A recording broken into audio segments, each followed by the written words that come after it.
Alright. So yeah. Okay. So topik kita untuk hari ini ialah apakah nasib pembikin filem generasi muda selepas COVID-19.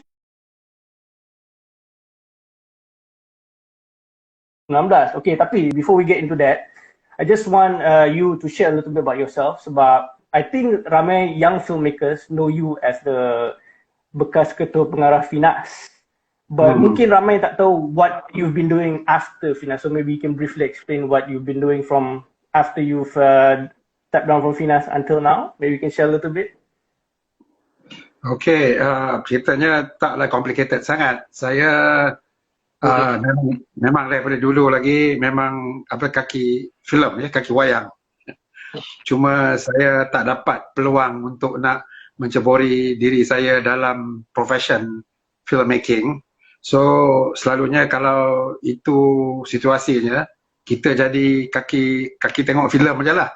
So daripada umur primary school tu memang kalau kena rotan pun dulu sebab pergi tengok wayang tanpa kebenaran daripada parents ya.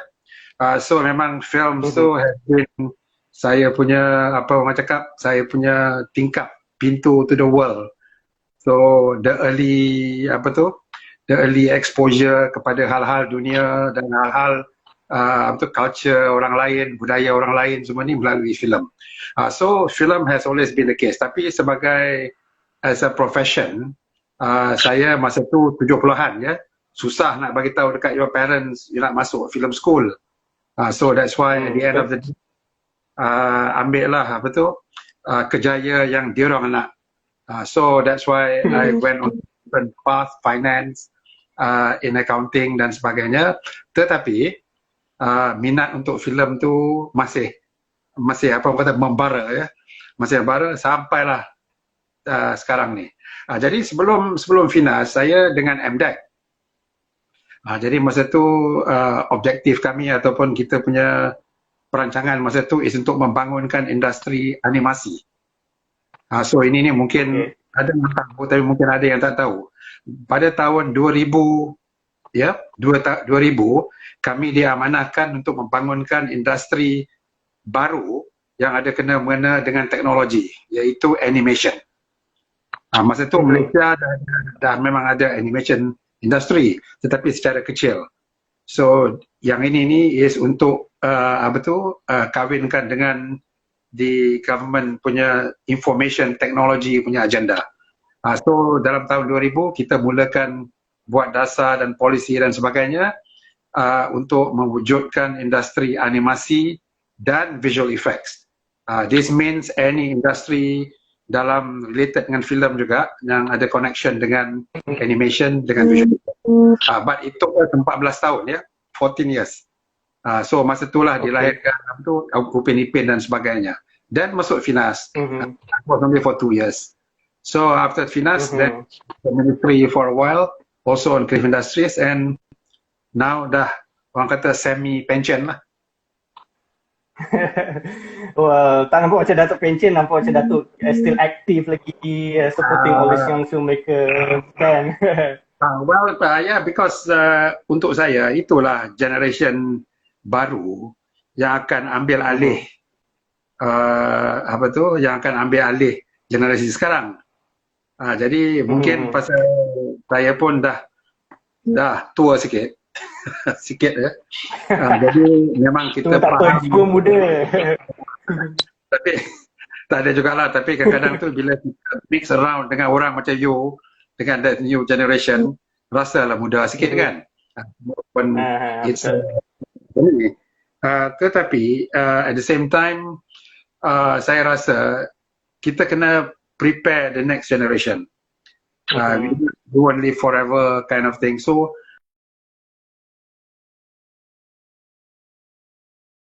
memang mentorship dan sebagainya memang kita selalu championkan lah.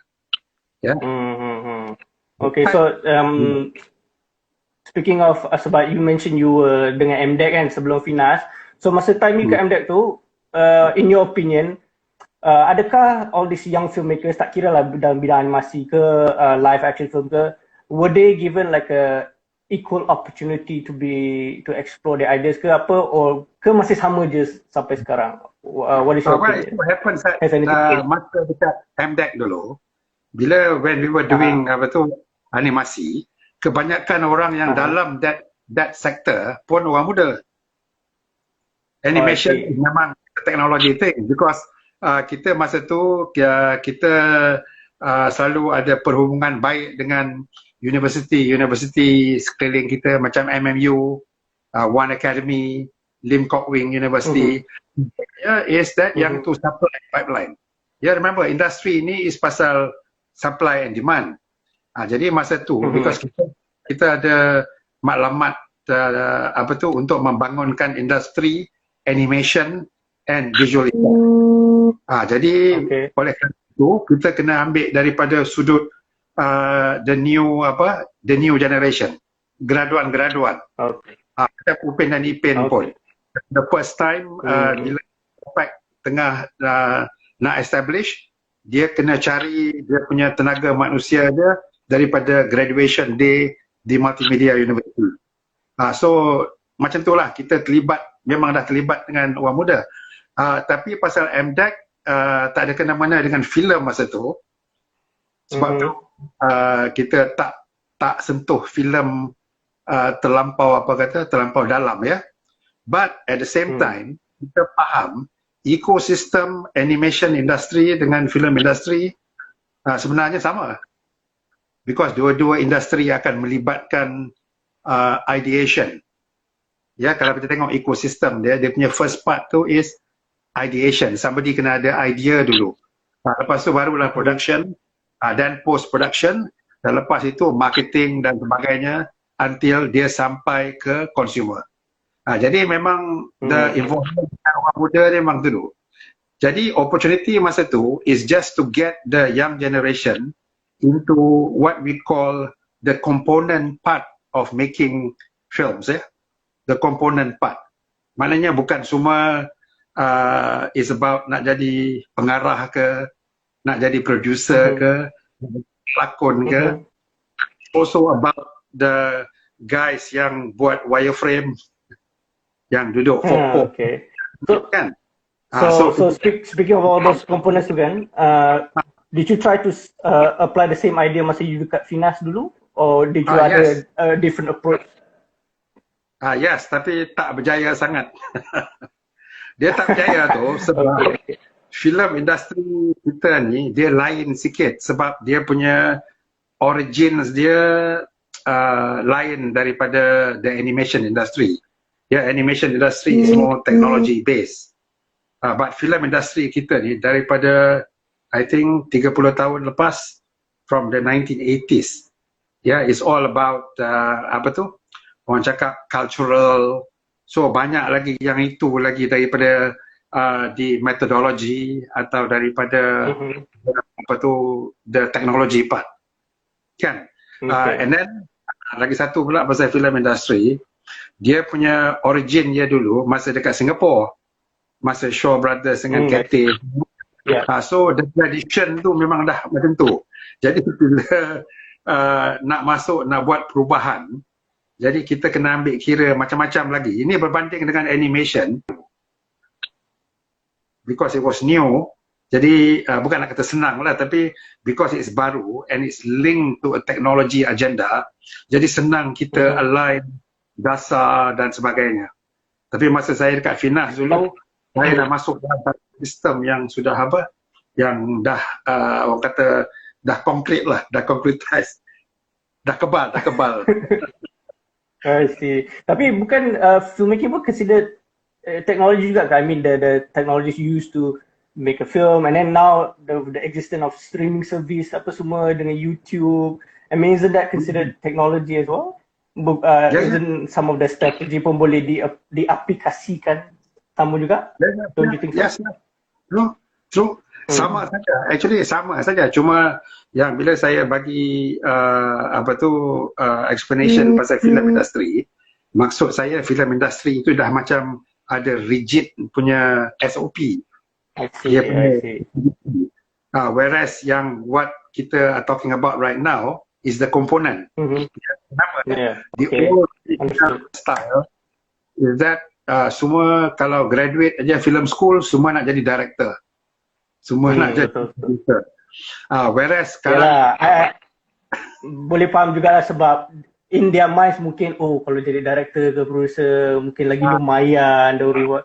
But right. you know, then again the film industry Malaysia setakat jauh mana reward dia je kan. I mean sebab like you said this very rigid SOP apa semua sampai tak rewarding sangat lah in my opinion lah kan. Betul.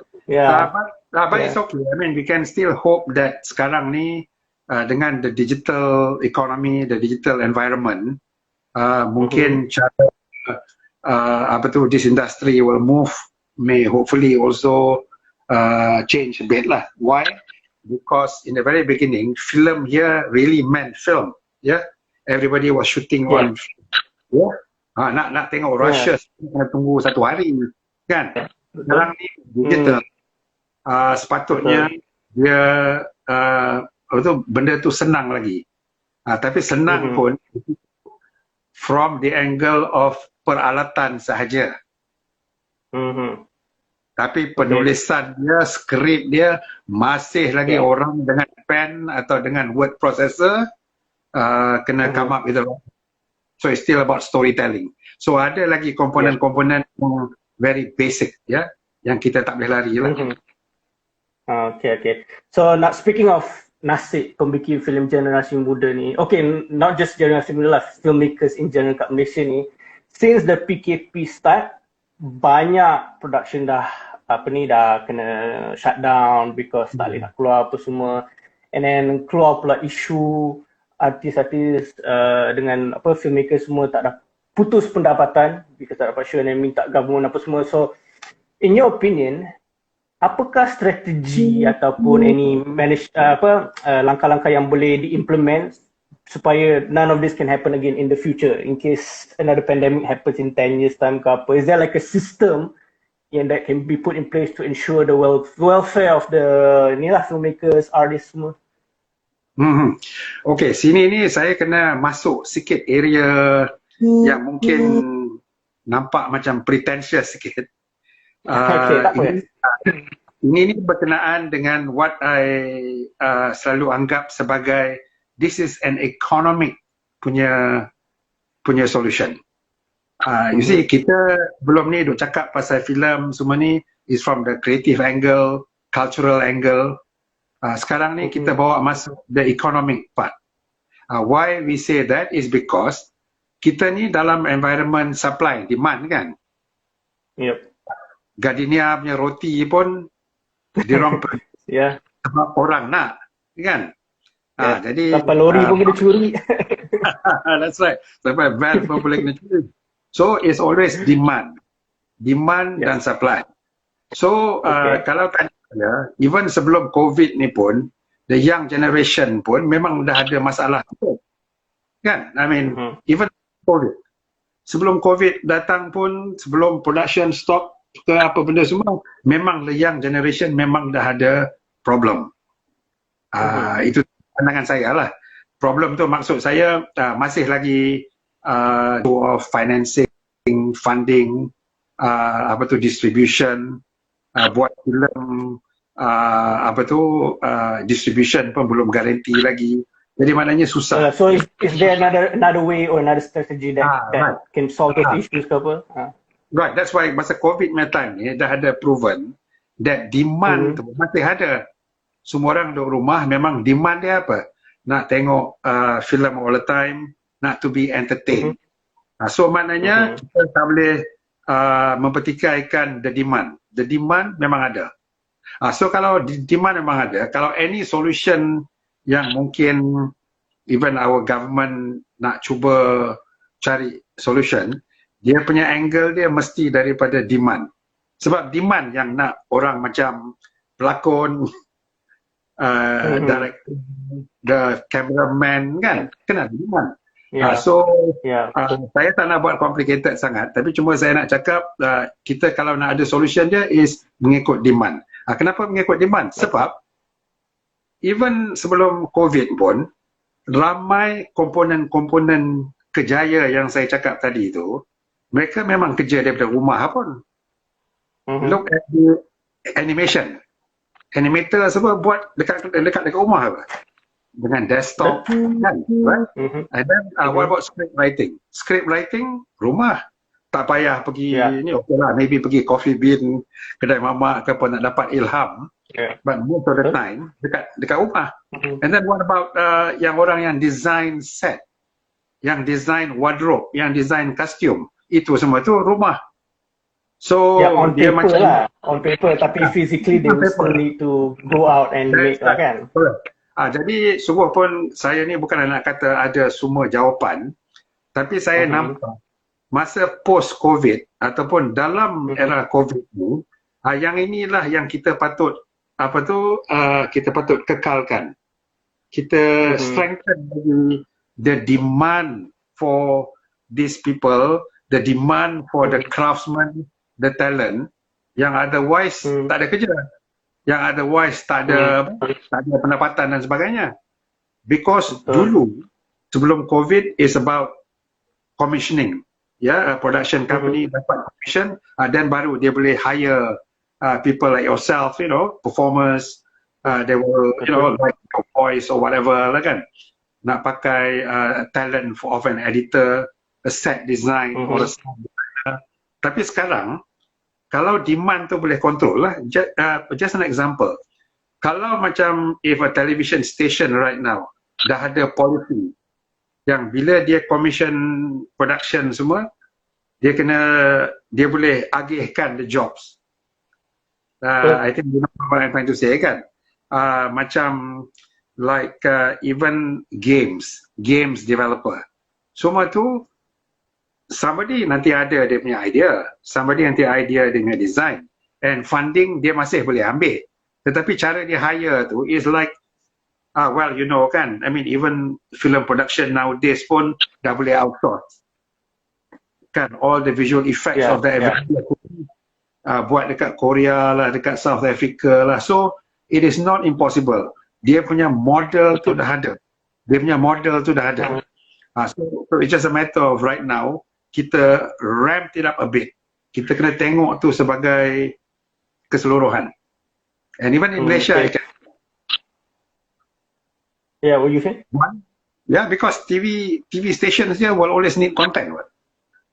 They will always that's another thing. You're right about that supply and demand. Memang ada banyak demand. Even now, especially the streaming service like Netflix, Amazon, semua people sentiasa akan nak tengok movies, TV show. But another aspect I want to touch regarding the guaranteeing the well-being of the people in the industry, countries macam US, UK, and even South Korea, they treat the film industry as their economic booster. They memang nampak lah macam okay, if we saw the film overseas, dapat balik. I mean, obviously lah, like US kan, banyak Hollywood films buat money and then bring back to the economy. And then another system that I noticed yang ada dekat US dan UK yang tak dekat Malaysia sekarang is what we call a residual system. So basically it's like a royalty lah. So macam contoh an actor, director, producer or even the crew does a certain film and then dia orang dapat macam royalties lah every quarter, every 3 months or every year depending on how they negotiate lah. So would that system kalau implement in Malaysia, would that work to take care of the well-being of the people in this industry? And if so, how can we implement that kalau kita nak buat? Saya rasa kalau kita tengok lagi sekali daripada sudut economic growth, memang apa yang Amir baru cakap tadi tu dah jadi a natural consequence. Sebab semua ni berdasarkan kepada this thing called satu intellectual property, sebab kita create IP. Yang keduanya, semua orang yang terlibat dalam pembikinan that intellectual property itu are contractual. Maknanya ada contractual deal. Macam sini, macam saya nampak kadang-kadang intellectual property ini tak mendapat penghormatan yang sewajarnya. Itu saya rasa macam itulah. Sebab kenapa Dato rasa macam tu? Kan, I mean, I think you'll probably agree and I think some of our people listening in may also agree. Kita takut nak share IP. Yes. Berapa ramai nak share? berapa ramai orang lah cerita, saya bagi idea kena curi. Saya bagi idea ni orang lain ambil dan sebagainya. Banyak kali kita dah dengar. Everybody yang jumpa. So memang tak ada IP law ke yang boleh defend all this intellectual properties, copyright law ke apa? Yes, in Malaysia memang ada dan undang-undang. Tapi is the way, okay, undang-undang is one thing. It's a bit like undang-undang yang kata no smoking. Yes, you can smoke. But then it depends also on the people lah. How they treat the undang-undang. Even sekarang ni pun restricted. Movement kata restricted. Ada yang setengah tu just ikut suka juga lagi. So again, you cannot control. This is, well, biasa lah. This is, a human thing kan. Jadi macam intellectual property, just to give you an example, dia will depend on the property kan. Intellectual property itu diterima sebagai harta. Okay. Ya. So bila sesuatu drama atau filem tu dah dibikin, yang ada tu is actually a harta, ya. Undang-undang memang cakap copyright law semua ada. Tapi yang residual tu, yang royalty semua tu is all a negotiable, a negotiated punya plan. Now, kita punya isu dekat sini is that kebanyakan produk-produk ataupun series filem yang kita buat tu, majority appear to be only untuk domestic market. Jadi whatever you do with that property, it is still about the 30 juta potential penonton di Malaysia. If we talk about US atau Europe ke atau even China for that matter, bila dia orang create intellectual properties dalam bentuk filem atau music, music or games or even a book, that property is for millions of people kan, potential dia. Dia boleh keluar out of their own country, and then daripada US, you tengoklah the way that kita semua terima barang ataupun intellectual property daripada US, UK, Europe dan sebagainya. Jadi maknanya this is still an economic thing, ya. The demand. Because of that yang senang nak negotiate on royalty semua and all that, because you are dealing with a massive group. That is why dulu masa saya oleh stress bila buat filem ke apa, try to think beyond Malaysia. Ini idea dia. Because if you go beyond Malaysia, then everybody involved yang residual tu becomes important. Because dia punya returns, ya. Dia punya returns ke royalties ke apa, macam a song lah. A good example is a song. Kita bawa a line cara song royalties, music royalties, boleh orang kata digunakan sebagai example untuk filem, ya. Lagu Beatles, Rolling Stone semua and all that, you tengoklah the way they are done. You can say lah, maybe 20,000 times a Beatles song will be played kan. Royalty semua tu automatic aja. Dia automatic. Yes, betul.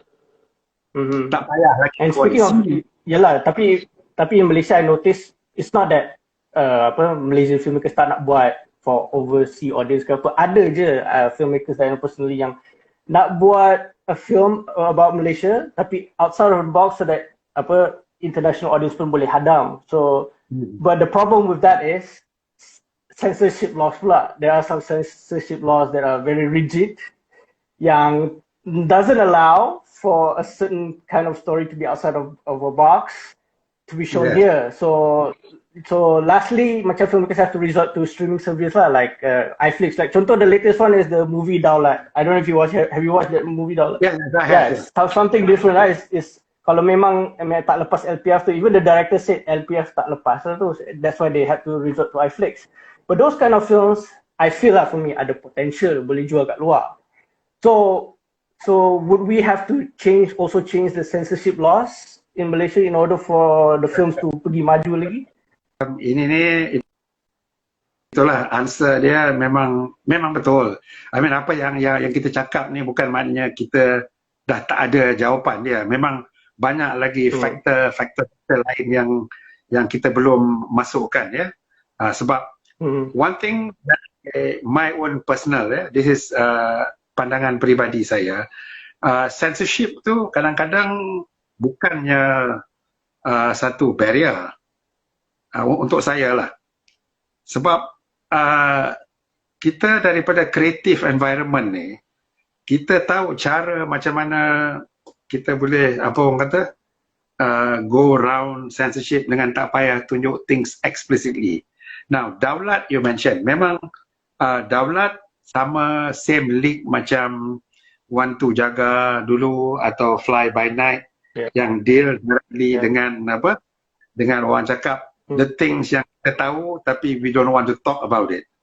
Jadi cinema dah ambil. And also like some Yasmin Ahmad films dulu.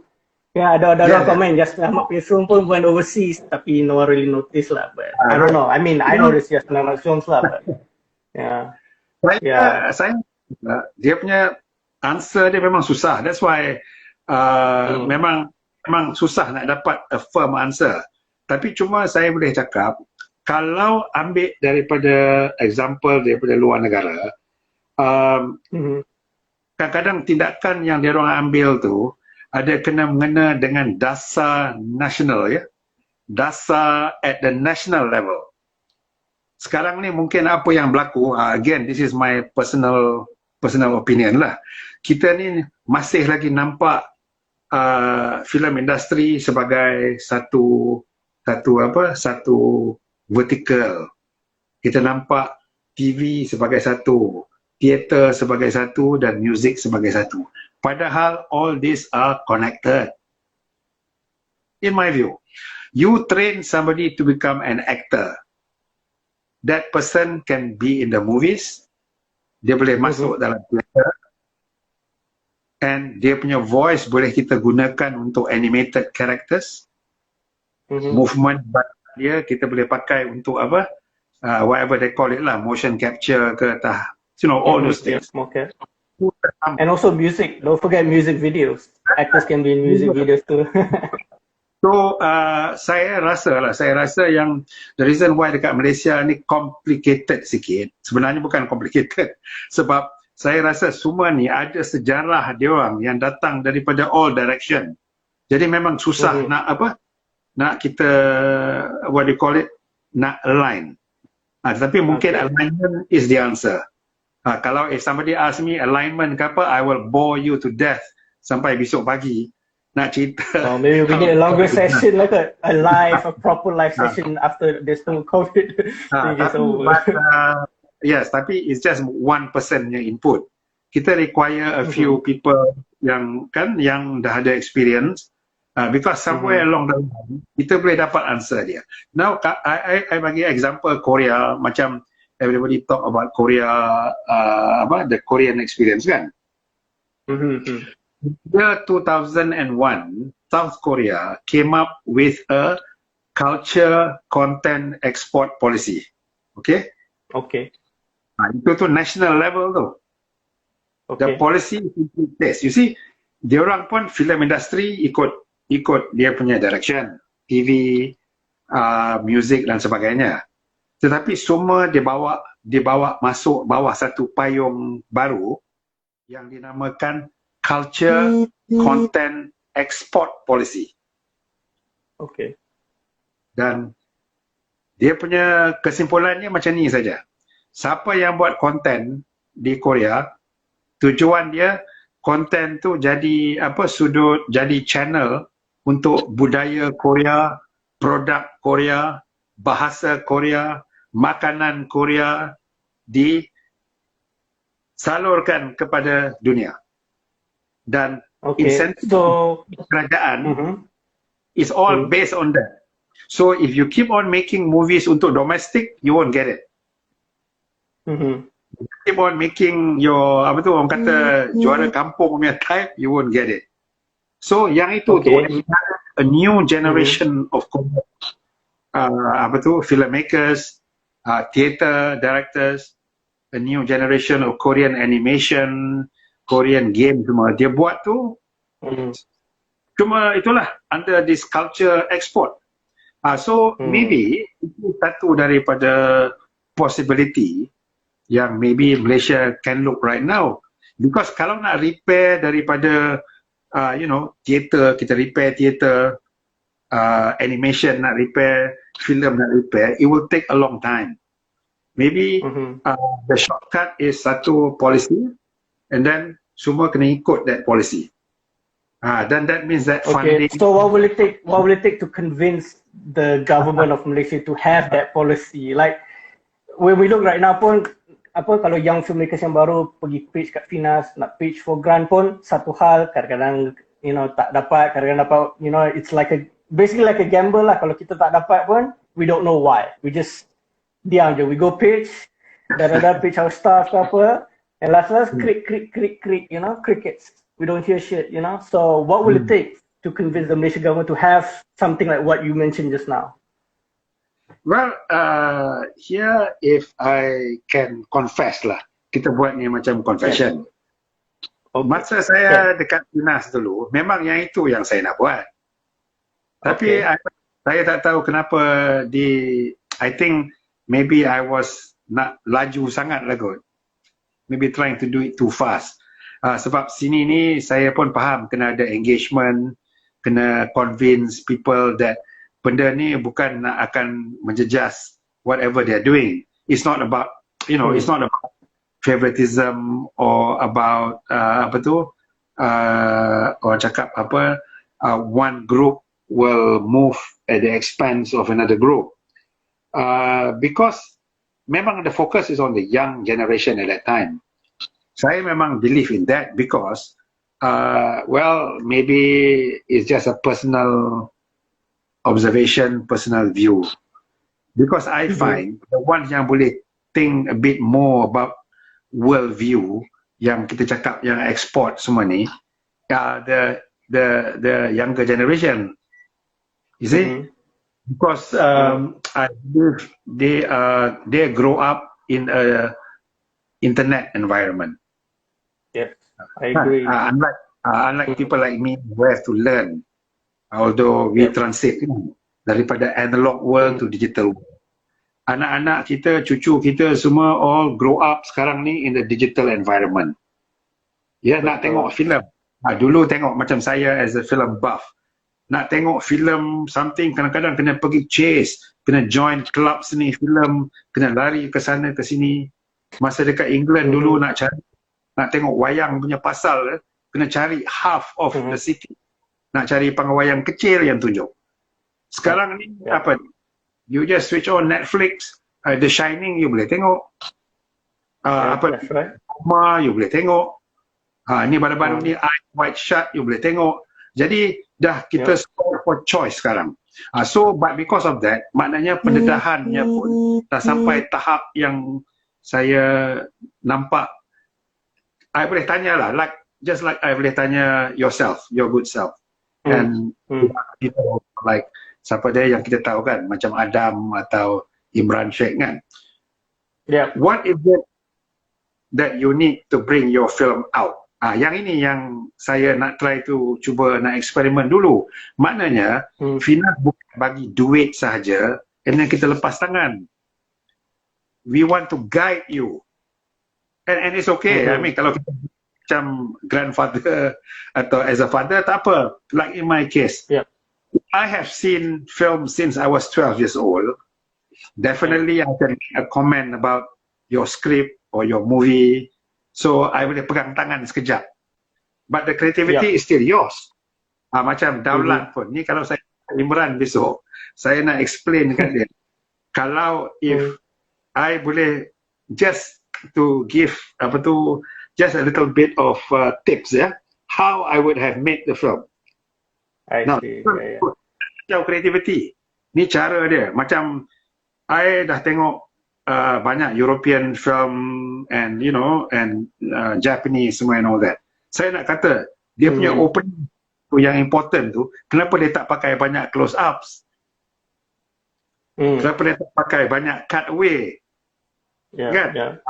Oh, I mean komen macam tu lah, bukan komen apa tu. Yeah, I think in Malaysia particular, a lot of people don't see from your perspective lah komen pasal the shots ke apa. I mean this is my personal opinion. Most people in Malaysia, they just like to be entertained, tak nak fikir banyak. That's why we see a lot of the same genre macam action, horror, comedy, banyak all the same recycle genre, and you know a lot of people they just want to be fair. So maybe that's why.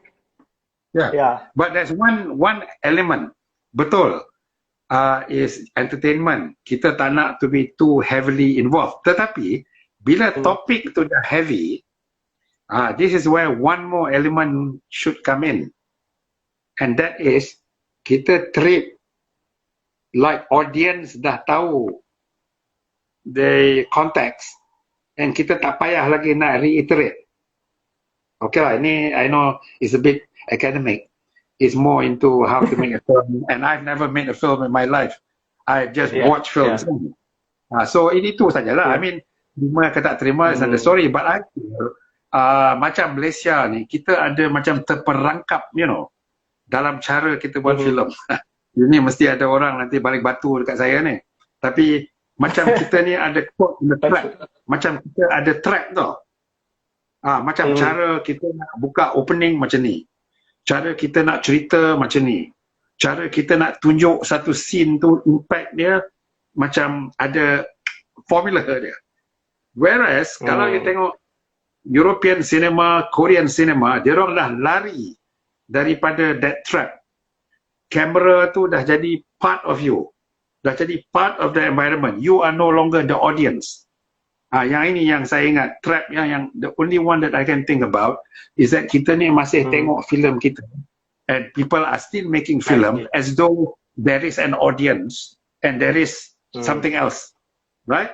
That's my view. So you gotta the film gotta be immersive lah, gotta be include the audience in the film as well. That's right. So from the very beginning, it's no longer about audience and the film. Dah satu dah. Okay lah, I know ni senang lagi cakap. Bila nak buat tu. But no, that's a good point. That's a good point lah. Maybe that's something for the young filmmakers to think about. Those who are watching right now. Macam everybody tengok Parasite. Yes? Okay. Yeah. Can a Malaysian filmmaker buat something like Parasite? Boleh. Yeah, it's possible. Boleh. Yeah. So, my challenge is, why can't we do it? Yeah, you're right. I mean, maybe we're not there yet, but we don't know. Okay, I'm gonna read some comments dulu from some of the people. I've seen a lot of comments. I think there's some questions also for you. I think I'm not sure if there's questions, but we'll see.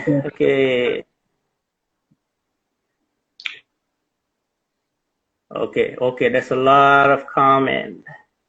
Okay. All right, I'm just gonna pick a random. Okay, I'm just gonna pick one comment from Shazwan Idris. He says, Malaysia now prefers things that profit them within Malaysia compared to being artistic or thinking outside of the box. What say you, Dato? About that? Oh, saya punya view is that memang, I mean, kita masih lagi boleh buat filem yang out of the box, tetapi tidaklah sampai orang cakap heavy sangat. Okay, let me give an example lah. Macam kalau kita ambil, let's say filem Want to Jaga atau Fly by Night. Those are actually topic heavy. It's a heavy topic. Tapi dia tak pakai sangat banyak yang apa orang cakap, dia tak pakai banyak sangat complexity dalam the whole storytelling. Storytelling dia masih senang orang follow. Tapi ada differences there. I remember when I was telling you just. But then again, Dato, with Want to Jaga, I think, but the other issue not released in cinemas because of the censorship laws juga. Because I read somewhere that the Want to Jaga final cut yang we saw on cinema tu, it's like draft ke berapa entah, because original script was different apparently. And also that film actually went to International Film Festival. I think it was in New York. I can't remember which festival. But that brings me back to the issue of pasal the censorship lah. Like you said, yang want to jaga tu is a heavy issue. But then it's rarely been told. But then because of the rigid censorship law, that film has to be like macam cut apa semua. Like I watched it in the cinema, there was a few macam words they cut out because it was sensitive and whatnot. So again, you know, could if the censorship laws is loosened a little bit, could that have been a success? Want to jaga, you know, in Malaysia? Well, itu maksud saya tadi, yang ada banyak complicated issue. And then dah lah satu lagi, bukan saja complicated, sensitive. Jadi kadang-kadang macam orang macam saya ni pun takut nak bagi komen secara terbuka, just in case kalau orang salah faham. But like you and me and like all our friends who are listening in, macam siapa tadi tu yang was asking the question, we all nak tengok industri improve kan. Tapi cara tu itulah saya cakap, saya memang tak ada satu answer, but I'm not saying it's impossible. Okay. Yeah.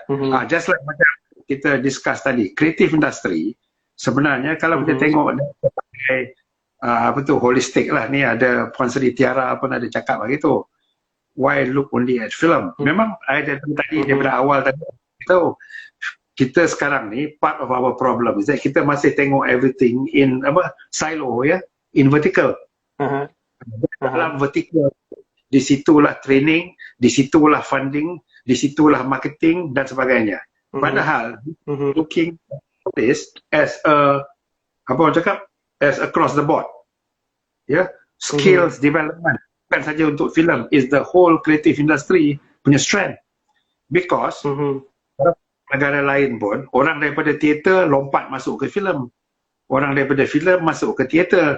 Macam yourself pun, after all your performance, your acting, I'm sure for you the greatest challenge will be at KL Pack.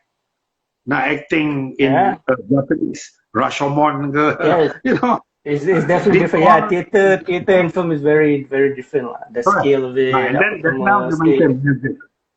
Just now you mentioned music. Yes, scoring for film still is the same musician. I mean, we have not exploited that fully. And then kalau kita buat musical theater, you need a lot of scoring. You need a lot of lyricists. So ada kena-mengena pula dengan, you know, that whole board. So maybe part of the answer is kita kena tengok the holistic, across the board. Macam kita permulaan tadi. And then coming back to the question, so betul. Malaysia ni pula saya ingat lagi satu kelemahan lah sikit is that kita punya audience pun belum lagi matured betul-betul. I mean, when I talk to belum lagi matured ke, or is it they are too comfortable with whatever they've been feeding? Because I believe Malaysian audience, they are ready for a different kind of storytelling, but I don't know, I feel like they're not that comfortable like with the same genre that they've been fed. So I don't know, what's your opinion about that? Yang tu pun there is a very sensitive, a very complicated way to answer, because you and me and the group yang club community film yang the same, what I call it, the usual suspects yang kita nampak di dunia semua kan, yang behind Want to Jaga, Fly by Night, Guang, and all these the Garden in the Evening Mist semua ni, that group I would say memang diorang ni dah like, bukannya maknanya lagi terror ke apa, memang kita punya kesukaan, we like this sort of out of the box punya film, but that is only a small minority, because the majority is like what you said, it is still tak payah fikir banyak, just go to see a movie, enjoy and go home. Nothing wrong with that. Nothing wrong. What I'm saying is that why must we give that kind of entertainment in the same old-fashioned way? That kind of entertainment must also be given with an opening scene yang tak tahulah ada crane shot ke, yang buat lain. In other words, different lah. Lain daripada lain lah. That's right. Macam masak lah. I mean, ayam goreng, you can have many types of ayam goreng. But it depends on how you want ayam goreng. You bubuh sikit sos ni dah jadi Korean pula. Dah jadi something cakap pun dah lapar sikit tadi. So, you know, it's all about okay, what's so great about coffee bean? Now under the restricted movement ni, kita pun dah practice buat apa? I'm not a coffee lover. Maybe coffee lovers can explain what's so good about coffee bean. So basically, we are not equating our films like coffee. Tidak. What we're saying is that true, 80%, 70% of people watch the movies to be enjoyed. But what I'm saying is that the filmmakers' role is not to give the same way of storytelling.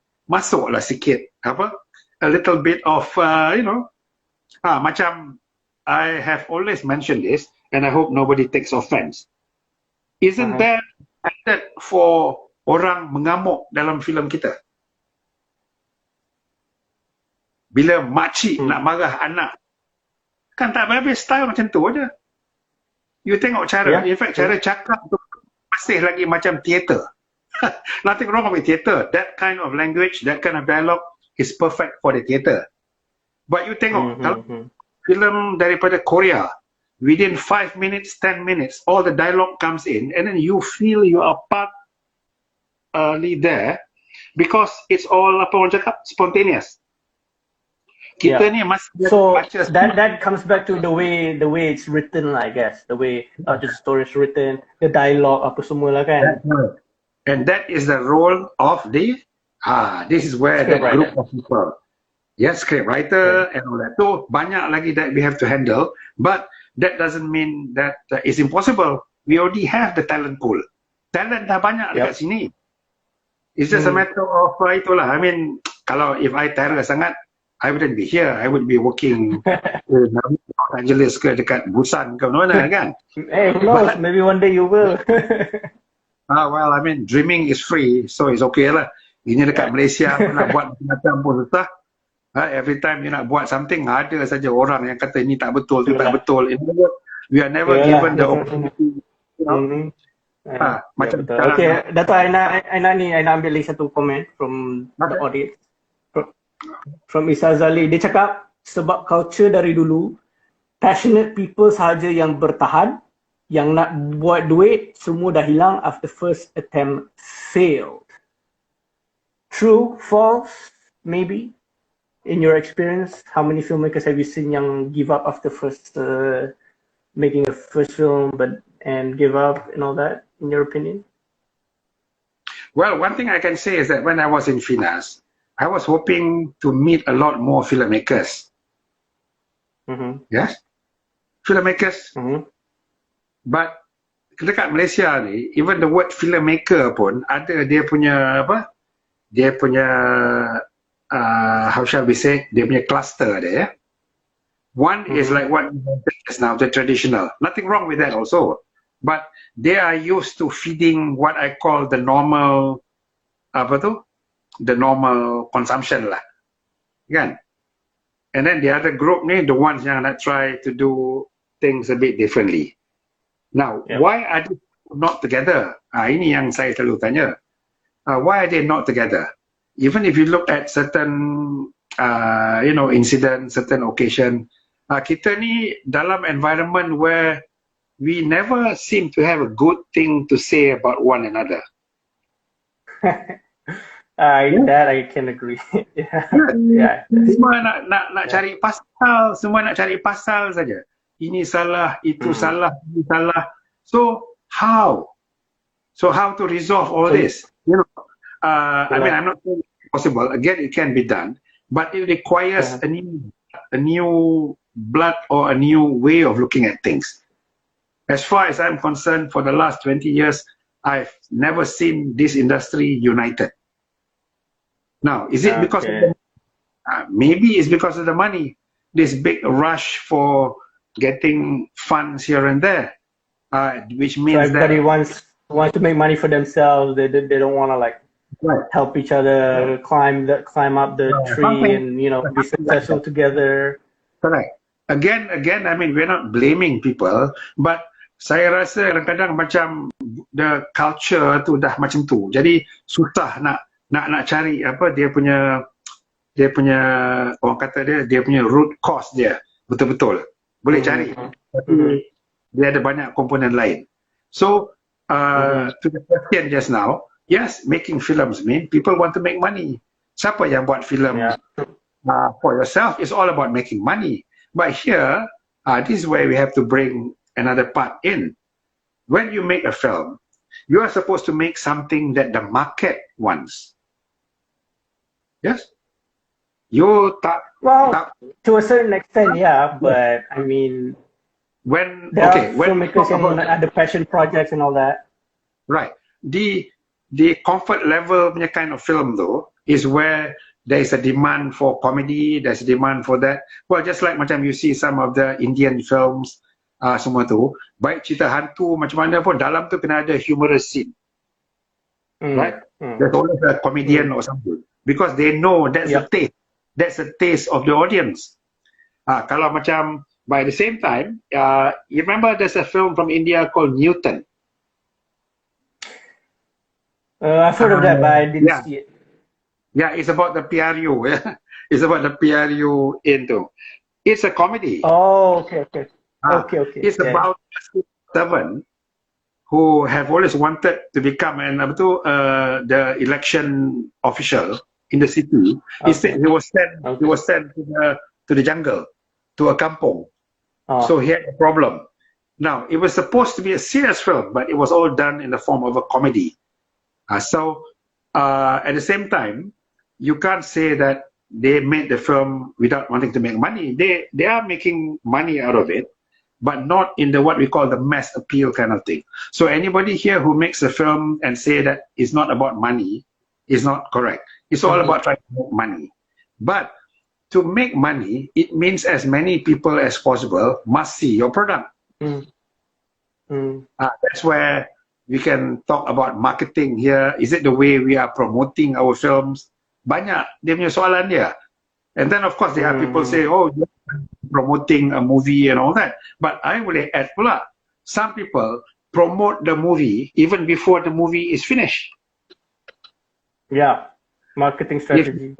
Right, if you look at Netflix today, if you wait until the end, you will find the sales agent is already there when they are making it.